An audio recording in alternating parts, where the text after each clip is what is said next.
रब्बना आतिना फिद्दुन्या हसनतन व फिल आखिरति हसनह व क़िना अज़ाबन्नार।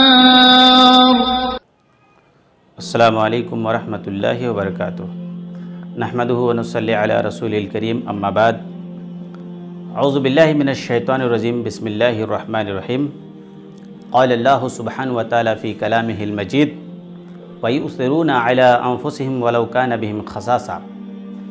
मोहतरम नाज़रीन व नाज़रात, मैं आपके सामने हमदर्दी और अक्लमंदी दोनों में से अहमियत किसकी है उस ताल्लुक़ से वजाहत करना चाहता हूँ। हमारे दौर में अक्लमंद कहते हैं, हमारे अंदाज से अक्लमंद कहते हैं, अगर कोई आदमी रातों रात क़ारून का ख़जाना हासिल कर ले, अगर रातों रात अरबोपति खरबोपति बन जाए, हम उनको अक्लमंद कहते हैं। अगर कोई इंसान लोगों की उमंगों में, यहाँ तक के माँ बापों की उमंगों में भी सुरंग डालकर अगर वो बड़ा आदमी बन जाता है तो हम उनको अक्लमंद कहते हैं। लेकिन कहीं पर अगर कोई बंदा दर्द में करा रहा हो, बेचैन हो, परेशान हो, उनकी मदद ना करने वाले को भी हम अक्लमंद कहते हैं।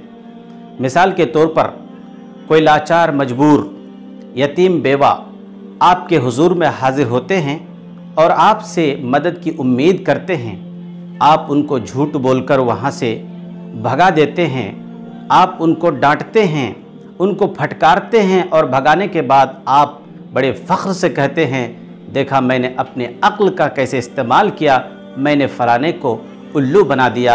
लोग भी ऐसे लोगों को अक्लमंद कहते हैं।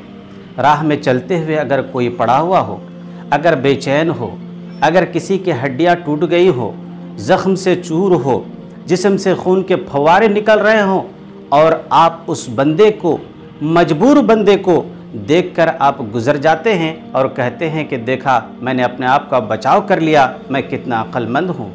आप अक्लमंद नहीं हैं, आप हरगिज़ अक्लमंद नहीं है। क्या पता है कि अल्लाह ने कुरान मजीद के अंदर जो आपके लिए खुशखबरी रखी है, जिस खुशखबरी को आप पा सकते थे उस इंसान की मदद करके रब कुरान मजीद के अंदर फरमाता है कि वमन अहयाहा फ़कअन्नमा अहया नासा जमीआ, जिसने किसी एक इंसान की जान बचाई उसने पूरी इंसानियत की जान बचाई। जिसने किसी एक इंसान की मदद की गोया कि उसने पूरी इंसानियत की मदद की।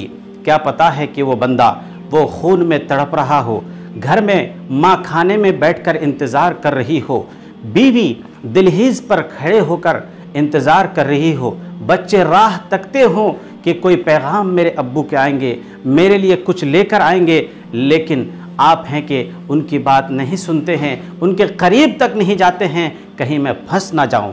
आप जंग यरमूक के मौके पर देखिए, हज़रत हुज़ैफ़ा रज़ियल्लाहु तआला अन्हु पानी का मशक़जा लेकर अपने भाई के लिए पहुंचते हैं। चचा ज़ायद भाई के पास जब पहुंचते हैं तो वो ज़ख्मों से चूर थे, आखिरी सांस गिन रहे थे। जब पानी का मशक़जा का मुँह खोलने ही वाले थे तो नज़दीक से आह की आवाज़ आई। हज़रत हुज़ैफ़ा रज़ियल्लाहु तआला अन्हु के भाई ने कहा, इशारे किया कि देखो करीब में कोई बेचारा तड़प रहा है, पानी उनको दो।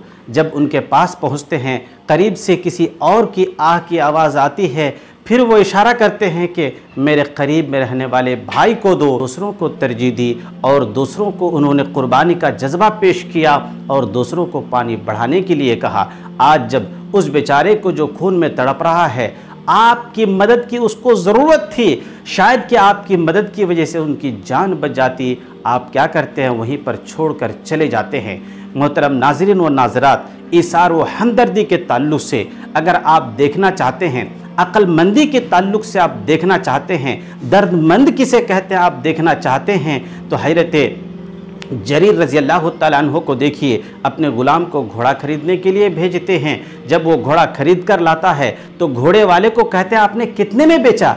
उसने कहा 300 में। कहा नहीं, इसकी कीमत 400 है। बढ़ाते बढ़ाते 800 दिरहम देते हैं और देने के बाद जब वो इंसान को अलविदा कह देते हैं, वो इंसान वापस आता और कहता है क्या बात है, ख़रीदने वाले ही कीमत बढ़ाने लगे, आप कैसा आदमी हैं, आपके दिल में हमदर्दी का कितना बड़ा जज्बा है, आखिर आपने ऐसा क्यों किया?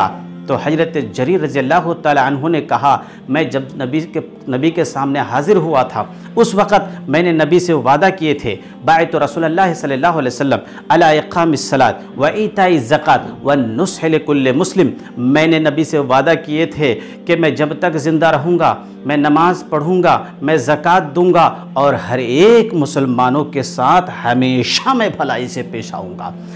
अक्लमंद, आज के अक्लमंद से दुनिया जहन्नम बन गई है। आज के अक्लमंदों की वजह से ये दुनिया आग का गोला बन चुकी है।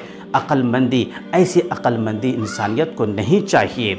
अक्लमंद बनने के बजाय अगर आप हमदर्द बनते हैं तो इसके अंदर दो चीज़ें पाई जाती है, आप अक्लमंद भी हैं, आप हमदर्द भी हैं। हमदर्दी का क्या फ़ायदा है?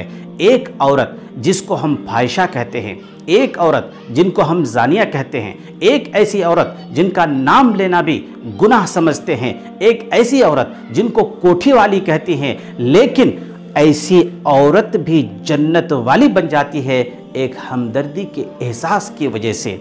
रास्ते से गुजर रही है, एक कुत्ते को प्यास के मारे तड़पते हुए देखती है, पानी निकालती है और पानी पिला देती है, अल्लाह रब्बुल आलमीन उसको माफ़ कर देता है और वो कोठी वाली जन्नत वाली बन जाती है।